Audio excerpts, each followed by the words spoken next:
Hey guys, got a little project I'm doing today. I figured I'd do a little how-to on if anybody was interested in the KS tuned small brake kit upgrade. I don't know if you call it a downgrade or upgrade, whatever, for drag front brakes.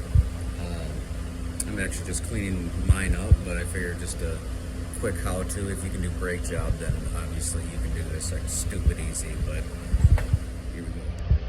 All right, like I said, if you can do brakes, whatever, this is easy as shit then. So what the kit comes with a bracket. You do need 94 2001 Integra steering knuckles and hubs. I'm not sure if like the 92 95 Civic Si will work or if the EKs will work. I know it needs to have like ABS style for some reason, not really sure. Anyway, so mine are Integra knuckles. This comes with a bracket. Use your OEM caliper bracket bolts there. Then,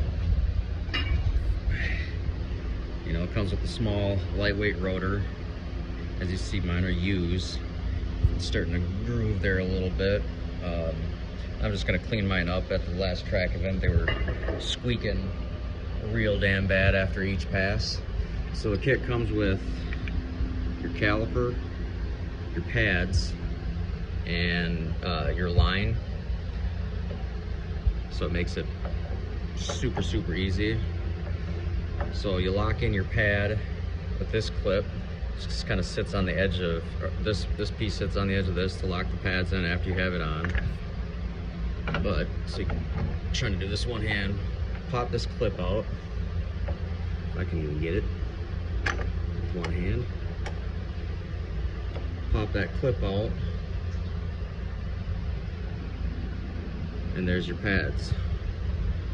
As you can see on mine, got a little bit of uneven wear right there. It's causing that inside groove.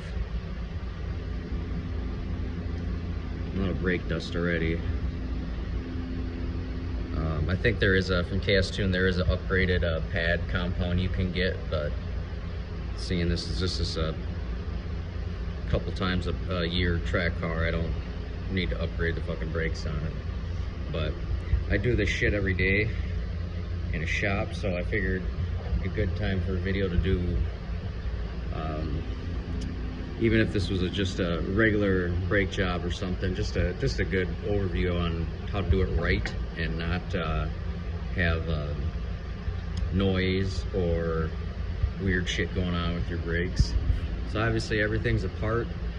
I'm not going to do it with this one, but with a factory caliper, you want to make sure this piston pushes in all the way. Use a pair of big pliers. Some people use C-clamps.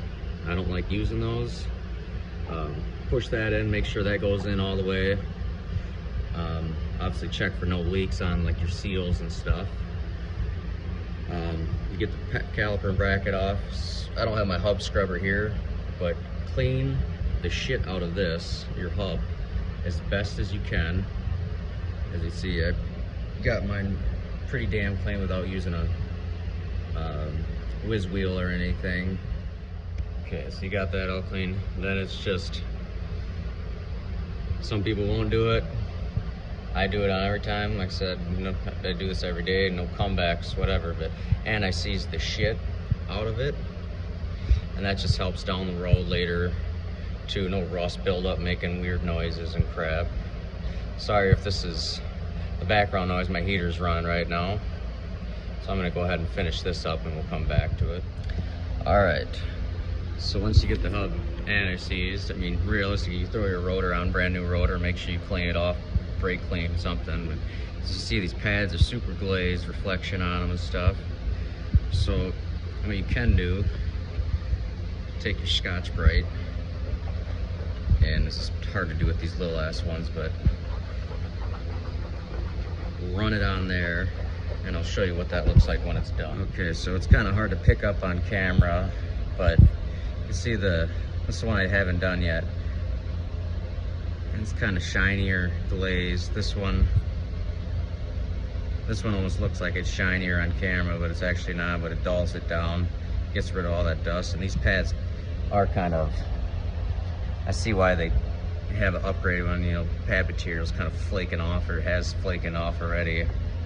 But so this groove kind of on here, right here, and again, you could do this with, if you're just doing a regular brake job on your car also. You can take like a whiz wheel, I don't know what everybody's term was it, just one of these Scotch-Brites on a die grinder. You can kind of like smoothen that out if you want. I don't have my die grinder here right now, so I'm not even gonna worry about it. But I'm just gonna hit it with the Scotch-Brite again and go from there. Okay, you can see the grooving in the roller. It's actually kind of deep. This is actually very common on just regular vehicle rotors too. I'm thinking about if I should bring it to work and I can machine rotors, but I don't know if the dies are actually gonna even be small enough to get into that. And I just don't really care too much because it doesn't really, I don't drive it at all. So, all right, so yeah, I kind of just, if there's anything, pockets of the brake pad, I just kind of took a wire wheel to it and kind of dig it out. So now we'll just spray it down with brake clean and get all the crap off of it. All right, just for demonstration here too. So I got one of the pads kind of started, but I'm gonna use just like a little bit of brake grease across the whole pad clip. On regular calipers, you'd want to do the same thing. So I'm gonna get this actually all back together and make it easier. I'll try to clean it. Okay, so we got the clip back on, and I just got to tighten the two 14mm bolts that hold the caliper to the bracket it comes with, and good to go. I mean, if you're just installing for the first time, obviously, you know, you're gonna have to bleed out the front brakes, and you're gonna want to do it with just the top two. You don't want to do the bottom. And I guess that is about it. I'm gonna go ahead and do the other side and find out next year if the brakes stop squeaking a little bit. If not, replace the rotors, I guess, and the pads. But if this helps anybody on a brake job or anything, yeah, hit that like button, I guess. If not, that's cool too. But happy Thanksgiving.